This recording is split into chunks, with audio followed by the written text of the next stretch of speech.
This February, join us for Roots of Resilience, a powerful Black History Month special that delves into the lives of Black authors, entrepreneurs, pioneers, and history makers in Central Texas.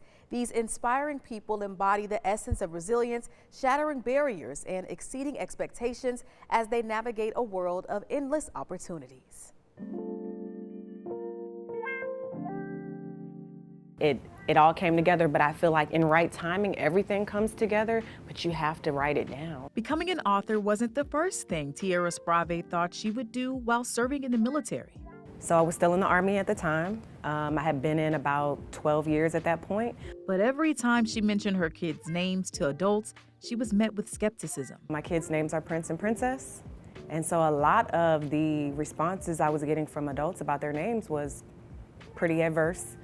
And so I was always defending their names. And my kids have always loved their names, let me just say that. But I was always defending, why I named them what I named them. And when those questions arose, she would reinforce confidence back into her kids. So I think it's very important to reinforce at home how beautiful they are, how unique their names are, how lovely their hair is, whatever it may be, so that there's nothing that you can say that's going to penetrate what I already know to be true.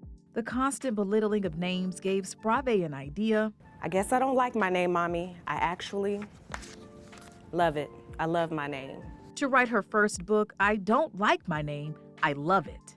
Her goal is to remind readers that their name is uniquely crafted just for them. So I know a lot of people may not have like, hey, the reason why I named you this is because of this big extreme thing, this big cultural thing.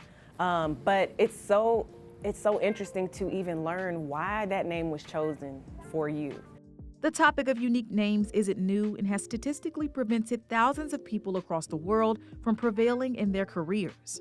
For the kids and adults who have unique names, Sprave has a message. It is a part of who you are. I know a lot of people hate their names. They're like, oh, why my mom had to spell my name like this? Why this, why that? Well, why not?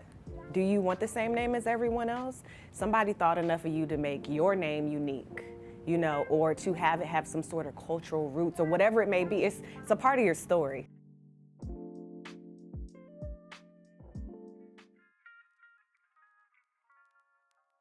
And just as Tierra Sprave used her story to inspire others, I've written 4 books. I started writing in 2014. Author and therapist Sharon Anderson Campbell is shedding light on a different challenge, combining faith and mental health to help others find hope and healing. My first book is called The Cry No One Heard, okay? The subtitle is Listen for the Cry, and it's my own story of lived child abuse. And it just talks about how I was able to ground into my faith and anchor into my faith. Campbell believes mental health has become an increasingly pressing issue, significantly affecting many people's lives. It is very important that we seek mental health treatment if there's some symptoms or some signs or different things going on, behaviors, maybe some that are undesired. Some people struggle with substance use, issues. Others struggle with mental health, issues, things like anxiety, depression. They have bipolar, schizophrenia. This pushed her to publish her most cherished novel, Mindful Journaling in Jesus. What it is a journal. It's a guide that actually helps us when it comes to our thinking, particularly negative thinking, and the goal is to embrace more positive ways of thinking. Her other 3 books expand on growing a relationship with Jesus and expanding on different life experiences that women across the world can relate to. And there's plenty more novels on the way. This one is called Sisters of Grace, Seeking His Face, and the subtitle is The Race is On. So this is about a story about 3 women. One of them actually lost 3 children, and by miscarriages, stillbirths, and different things like that.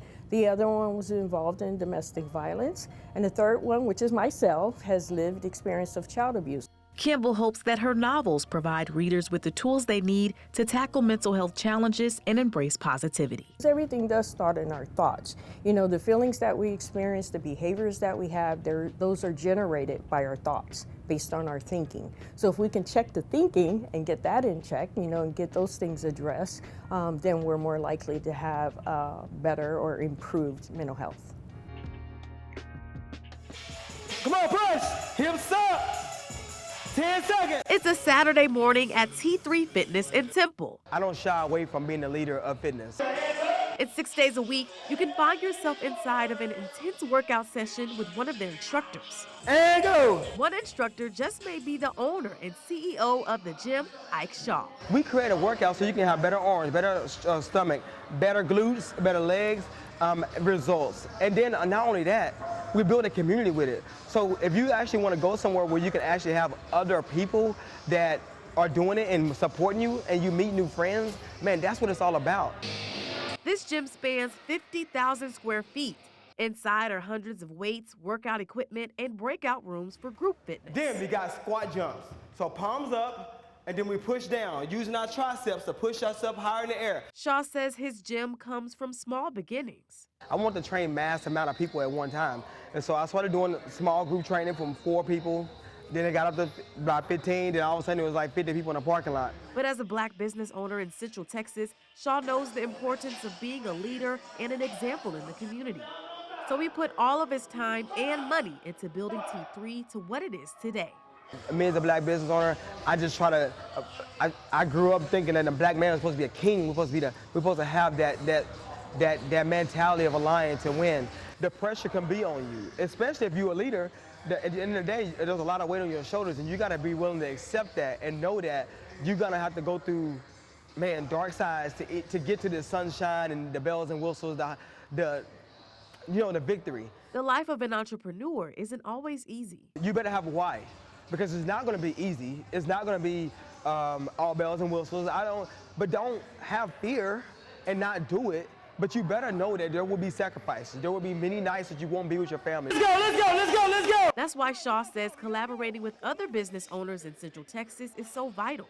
I've been doing this the longest in Central Texas, and I don't mind giving them feedback. I don't mind taking feedback from them. I don't mind collecting things and let them know about it. During the pandemic, I was actually that guy with reaching out to other fitness centers and saying, hey, what can we do? We did boot camps online from CrossFit Sprag and other different gyms. As for T3, Shaw says the future is bright. Him and his team are committed to inspiring others. Come on, dig, dig, dig! One workout at a time. Really, I just want to invite anybody that is looking or searching for a place, a home, a place that's not going to be the cheapest. It's not the most expensive, but we have the greatest value. So I invite people to come in and come and be a part of that value, come and be a part of that community, and come and be a part of this passion and energy that me and my team have to provide.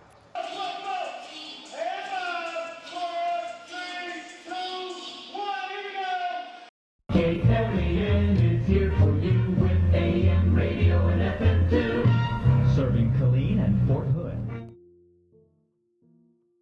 This Temple native can tell you a lot about what Central Texas looked like back in the 1950s. My first name is John Reed, R-E-E-D. How long have you lived here in the city of Temple? Since 1952. At that time, most schools in the area were just starting to integrate. We all went to all black school, Dunbar High School, and so a lot of the kids stayed there in '68 until they told the blacks that we're closing it up for good. Once he graduated from Temple High School, Reed set his eyes on his long-term career options. This is around the time where opportunities began emerging for black and brown communities across the country. Back in 1964, when Lyndon Johnson, he came along, and after Kennedy passed away, he became president, and that's how the Civil Rights Bill was passed, and that opened the doors for a lot of blacks. Back in that day, Reed's expertise were in communications. I finished high school here in Temple at Dunbar High School, and then I traveled to California, and I majored in communications. Not long after he came back to Central Texas, Reed made local history. Got on at a radio station in Killeen. I was the first black to be on radio in the city of Killeen, which you'll see right there. Being the only black voice on KLEN radio wasn't easy for Reed.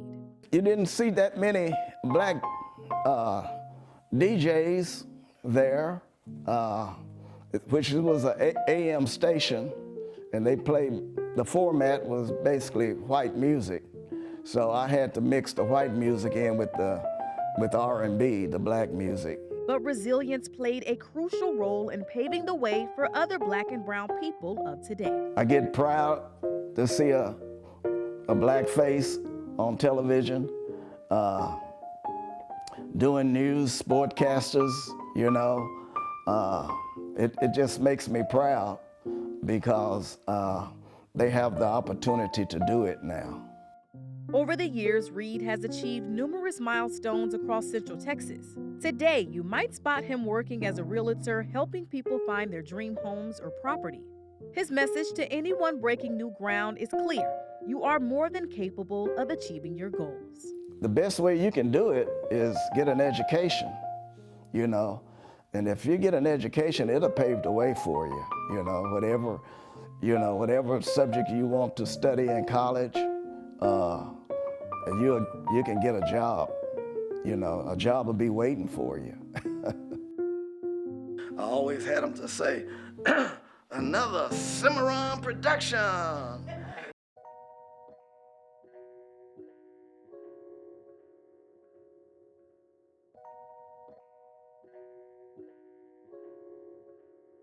From making waves on the air to making history in public office. It's not about my name being called. It's not about me being on the news. Everything that I do, I strive to do, is for the people. Our last story introduces us to Andy Williams, a leader who embodies resilience.